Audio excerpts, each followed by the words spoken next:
अस्सलाम वालेकुम जी, कैसे हैं आप सब लोग। उम्मीद करती हूँ ठीक होंगे। मैं डॉक्टर ज़ोबिया। आज हमें जिस टॉपिक के ऊपर बात करनी है वो टॉपिक बहुत ज़्यादा इम्पॉर्टेंट है। इम्पॉर्टेंट इस वजह से है कि दौरे हाज़िर का सबसे ज़्यादा पाया जाने वाला, मौजूदा दौर का सबसे ज़्यादा जो है वो एग्जिस्ट करने वाला मसला जो है उसके ऊपर आज हम बात करेंगे। आज हम बात करेंगे शुगर के ऊपर, यानी कि डायबिटीज़ के ऊपर, ज़ियाबतीस भी जिसको कहा जाता है, इसके ऊपर बात करेंगे। हम बात करेंगे कि ऐसे कौन से लोग हैं जिनको शुगर होने के बहुत ज़्यादा चांसेस होते हैं, जो बहुत ज़्यादा प्रॉन होते हैं शुगर के, और ऐसी कौन सी जो है वो स्टार्टर अलामात हैं, ऐसी कौन सी सिम्टम्स हैं जो अगर आप में मौजूद हों या किसी पेशेंट में मौजूद हों तो वो इंडिकेट करती है शुगर को। इसके ऊपर बात करेंगे। मैं आपको जो है वो 6 ऐसी सिम्टम्स बताऊंगी कि अगर वो सिम्टम्स किसी पेशेंट में आप देखें तो उसका जो है वो शुगर टेस्ट लाजमी तौर पर करवाएं, ताकि पता चल सके कि उसको ये कॉम्प्लिकेशंस जो आ रही हैं ये किस वजह से आ रही हैं, क्या उसको जो है वो डायबिटीज़ है, वो डायबिटिक पेशेंट है या नहीं। सबसे पहले जो है वो शुगर किन लोगों को ज़्यादा हो सकती है। शुगर जिन्याती तौर पर ज़्यादा हो सकती है, यानी कि वो लोग जिनके पेरेंट्स में, जिनके ग्रैंड पेरेंट्स में शुगर का प्रॉब्लम है, जिनके ख़ानदान में जो है वो ये मसला है, उनकी फूफो को, उनके ददियाल में, उनके ननियाल में किसी को ऐसा मसला है, तो वो लोग जो हैं वो शुगर के ज़्यादा प्रॉन हैं, यानी कि उनको किसी भी वक्त शुगर हो सकती है। अगर पेरेंट्स की बात करें तो अगर आपके फादर को शुगर है तो बच्चियों को ये प्रॉब्लम ज़्यादा हो सकती है, वो ज़्यादा प्रॉन हो सकती है। अगर मदर की तरफ शुगर है तो जो लड़के हैं वो ज़्यादा प्रॉन हो सकते हैं। अगर दोनों डायबिटिक पेशेंट हैं तो फिर जो है वो आपको एहतियात की बहुत ज़्यादा ज़रूरत है। एक ये मसला है कि जी आप जिन्याती तौर पे जो है वो ये शुगर होती है और ये शुगर जिन्याती तौर पर ही आगे बच्चों में कन्वर्ट हो जाती है। सेकंड इंडिकेशन क्या हो सकती है? सेकंड इंडिकेशन जो है वो प्यास का बहुत ज़्यादा लगना। अगर कोई पेशेंट आपको बार बार ये शिकायत करता है कि उसको प्यास बहुत ज़्यादा लग रही है तो ये भी एक इंडिकेशन हो सकती है। थर्ड जो है वो भूख का बार बार लगना। शुगर के पेशेंट या जिन लोगों को शुगर हो चुकी होती है या जिन लोगों में इंडिकेशन आ रही होती हैं उसमें ये भी एक इंडिकेशन हो सकती है कि भूख का बहुत ज़्यादा लगना। फोर्थ जो इंडिकेशन है, फोर्थ जो एक सिम्टम आता है, एक हमें जो पता चलता है जिस चीज़ से, जिससे हम टेस्ट करवाएं या पेशेंट में ऐसी कंप्लेंट के साथ आता है, वो कंप्लेंट क्या होती है? वो होती है कि उसके हाथों पैरों में सेंसेशन हो रही होती है, बर्निंग सेंसेशन हो रही होती है, या हाथों पैरों में सुइयाँ चुभ रही होती हैं, हाथ पाँव बहुत जल्दी मतलब जैसे सो जाते हैं ऐसे हो रहे होते हैं, और हाथों पाँव में जलन हो रही होती है, उसके पाँव की तलवों में बहुत ज़्यादा जलन महसूस हो रही होती है। वो इस कंप्लेन के साथ आता है कि मेरे हाथ पाँव में बर्निंग सेंसेशन हो रही है और बहुत ज़्यादा जो है वो मेरे पाँव के जो पाम हैं वो बहुत ज़्यादा जो है वो जल रही हैं।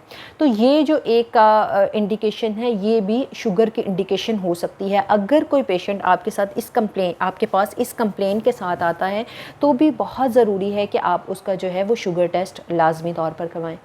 पांचवी जो इंडिकेशन है, ऐसे पेशेंट में जो है वो एक्टोपिक हार्ट बीट जो है वो बहुत ज़्यादा महसूस हो रही होती है। एक्टोपिक हार्ट बीट क्या होती है कि उसको अपने दिल की धड़कन महसूस हो रही होती है, पल्पिटेशन बहुत ज़्यादा हो रही होती है, यानी कि अगर वो नॉर्मल भी बैठा हुआ है तो उसको अपने दिल की धड़कन फील हो रही होती है, उसकी आवाज़ आ रही होती है। तो ये भी एक इंडिकेशन हो सकती है। ऐसे लोगों में जो है वो स्टमक के बहुत ज़्यादा प्रॉब्लम हो सकते हैं, यानी कि उनको ऐसा फ़ील हो रहा होता है कि उनका स्टमक बहुत ज़्यादा फुलफिल है, उनको नोज़िया की कंडीशन है, तो ये भी एक कंडीशन जो है वो फ़ील हो रही होती है। एक हार्मोन होता है जिसको एस्ट्रोजन हार्मोन कहते हैं, यानी कि ये वो हार्मोन है जो ख़वातीन के में ज़्यादा पाया जाता है, जो ख़वातीन की खसूसियात कुछ लोगों में ज़्यादा पाई जाती हैं, तो वो क्या होता है उसमें एस्ट्रोजन हार्मोन की ज़्यादती होती है। तो इसकी वजह से शुगर की वजह से जो है वो एस्ट्रोजन जो हार्मोन है इसकी ज़्यादती हो सकती है, और टेस्टोस्टेरॉन एक हार्मोन है उसकी कमी भी जो है वो शुगर की वजह से हो सकती है। मतलब ये ऐसी कॉम्प्लिकेशंस हैं, ये ऐसी इलामात हैं या ये ऐसी इंडिकेशन है, ऐसे सिम्टम्स हैं कि अगर कोई पेशेंट आपके पास इन सिम्टम्स के साथ जो है वो प्रेजेंस करे तो आपको लाजमी तौर पर चाहिए कि उसका शुगर टेस्ट करवाए। ऐसे पेशेंट को, जैसे मैं जिनके बारे में मैंने आपको बताया, ऐसे पेशेंट को बहुत ज़्यादा ज़रूरी है कि आप उनका एक टेस्ट है HbA1c, इस टेस्ट को लाजमी तौर पर करवाएं, जिससे हमें एग्जैक्टली मालूम हो जाएगा कि इस पेशेंट को जो है वो शुगर है या नहीं है। इसके अलावा जो है वो जो ब्लड टेस्ट भी किया जाता है, उसमें आप रैंडमली भी कर सकते हैं और आप फास्टिंग में भी कर सकते हैं। तो ये आपका एग्जैक्ट आपको बताता है कि उस टाइम आपका शुगर लेवल क्या है, आपकी फास्टिंग में शुगर लेवल क्या है, क्या एक्यूरेट जितनी वैल्यू है उससे कम है, ये ज़्यादा है। और रैंडम में भी कर सकते हैं कि वो आपको एक्यूरेट वैल्यू उस टाइम की शुगर की आपको बताएगा। ये टेस्ट लाजमी तौर पर करवाएं। अब यहाँ पे हम होम्योपैथिक मेडिसिन की बात करते हैं कि होम्योपैथिक में ऐसी कोई मेडिसिन है जो कि शुगर को कंट्रोल करती है, जो शुगर के लेवल को नॉर्मल करती है। जैसे मैंने आपको पहले भी अपनी बहुत सारी वीडियोस में बताया है कि होम्योपैथिक बेसिकली हमारे सिम्टम्स को ट्रीट करती है, जो रीज़न्स होती है उस रीज़न को ख़त्म करती है, यानी कि वो एक पेशेंट का कंप्लीट ट्रीटमेंट करती है। तो इसी तरह के शुगर भी जिस वजह से है, क्या टाइप 2 शुगर है या किसी और वजह से जो है वो शुगर है, यहाँ पे एक चीज़ जो है वो मैं नोट डाउन लाजमी तौर पर करवाऊँ कि अगर किसी पेशेंट में ओबेसिटी है तो वो पेशेंट प्रॉन है, वो बंदा प्रॉन है। अगर किसी बंदे में ओबेसिटी है, कोई ओबेसिटी वाला बंदा, कोई मोटापे के साथ बंदा आपके पास मौजूद आता है, कोई मोटापे के साथ आपके पास प्रेजेंट करता है कि उसका जो है वो BMI जो है वो बहुत ज़्यादा है, उसका नॉर्मल नहीं है, वो बंदा जो है वो प्रॉन है शुगर के लिए। जैसे इंसुलिन जो है वो एक हंगर हार्मोन है, इस तरह लेप्टिन जो है वो एक स्टॉप ईटिंग हार्मोन है। इंसुलिन क्या होता है? इंसुलिन बेसिकली क्या करता है, ये जब भूख लगती है तो इंसुलिन का इंडिकेशन देता है कि आप खाना ज़्यादा खाओ, आप दोबारा खाना खाते हो, फिर जो है वो ग्लूकोज में कन्वर्ट करता है, यानी कि इंसुलिन एक हंगर हार्मोन है। यहाँ पे एक निज़ाम ये होता है कि अल्लाह ताला ने बहुत सारे सिस्टम्स जो हैं वो हमारी बॉडी में ऐसे प्रोड्यूस किए हैं कि हम जब इस चीज़ को सोचते हैं तो वो हमारी समझ से बहुत बालातर होता है। यानी कि कोई एक चीज़ अगर ख़राब हो गई है तो उसको कवर करने के लिए, उसको बेहतर बनाने के लिए हमारे पास कोई ना कोई ऐसी चीज़ मौजूद होती है। जैसे कि इंसुलिन अब क्या करता है कि जब ग्लूकोज की मिकदार ज़्यादा हो जाती है और वो मसल्स भी उसको स्टोरेज नहीं कर रहे होते और इंसुलिन भी उसको प्रॉपरली वर्क नहीं कर रहा होता, तो क्या वहाँ पे वो करता है, वो उसको फ़ैट में प्रोड्यूस करना शुरू कर देता है, यानी कि वो उसको फ़ैट की शक्ल में जो है वो स्टोरेज देना शुरू हो जाता है। उससे क्या होता है कि उसके ओबेसिटी ज़्यादा हो जाती है। कुछ पेशेंट हमारे पास ऐसे आते हैं जो कहते हैं, जिनके ओबेसिटी बहुत ज़्यादा होती है, लेकिन वो कहते हैं कि जी हमने अपनी शुगर टेस्ट करवाई है, हमने शुगर चेक करवाई है, हमें शुगर नहीं है।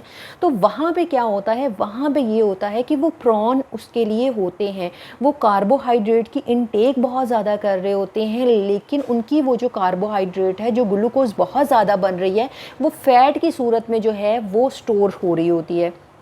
और जब वो उसको कंट्रोल नहीं कर रहे होते, जब वो उसको वॉक नहीं कर रहे होते, तो वो एक वक्त ऐसा आता है कि जो फैट स्टोरेज हो रहा होता है उससे भी बढ़कर जो है वो उसके बाद शुगर होना शुरू हो जाती है, यानी कि नेक्स्ट स्टेप जो है वो शुगर होना शुरू हो जाती है। यहाँ पे अब बात हो रही है लेप्टिन की। लेप्टिन एक ऐसा हार्मोन है जिसको स्टॉप ईटिंग हार्मोन कहते हैं। जैसे कि इंसुलिन जो है वो कहता है कि ज़्यादा खाओ, इसी तरह लेप्टिन जो है ये कहता है कि ईटिंग स्टॉप कर। हमें ऐसी ग़िज़ाएँ जो हैं वो शामिल करनी चाहिए जो कि लेप्टिन प्रोड्यूस करें, ना कि इंसुलिन को बहुत ज़्यादा प्रोड्यूस करें या ग्लूकोज को ज़्यादा प्रोड्यूस करें, इंसुलिन की वर्किंग ज़्यादा करवाएं, लेप्टिन की जो वर्किंग ज़्यादा करवाएं, ऐसी ग़िज़ाएँ जो हैं वो इस्तेमाल करनी चाहिए। इसके साथ साथ प्रिकॉशन भी अगर हम बात करें तो खाने में ऐसी ग़िज़ाएँ इस्तेमाल करनी चाहिए जो कि ये जो हम बेकरी प्रोडक्ट बहुत ज़्यादा यूज़ करते हैं, इनका इस्तेमाल थोड़ा कम करें, क्योंकि बेकरी की कोई भी अगर आप प्रोडक्ट ले लें उसमें शुगर जो है वो लाजमी तौर पर डली होती है, उसमें शुगर का जो है वो लाजमी तौर पे बहुत ज़्यादा कंज्यूम होती है। इस वजह से बेकरी के आइटम से जो है वो परहेज़ करना चाहिए। होम्योपैथिक की मैं बात कर रही थी कि एक मैंने प्रॉपर वीडियो बनाई हुई है, उसमें मैं अपने जो है वो डिस्क्रिप्शन में भी डाल दूँगी वो वीडियो, आप उसको लाजमी तौर पर देखिएगा। उसमें मैंने प्रॉपर शुगर के लिए कौन सी मेडिसिन यूज़ करनी चाहिए वो भी बताया हुआ है, क्योंकि यहाँ पे मैं बात कर रही हूँ कि इसके बिहाइंड पे रीज़न्स क्या हैं।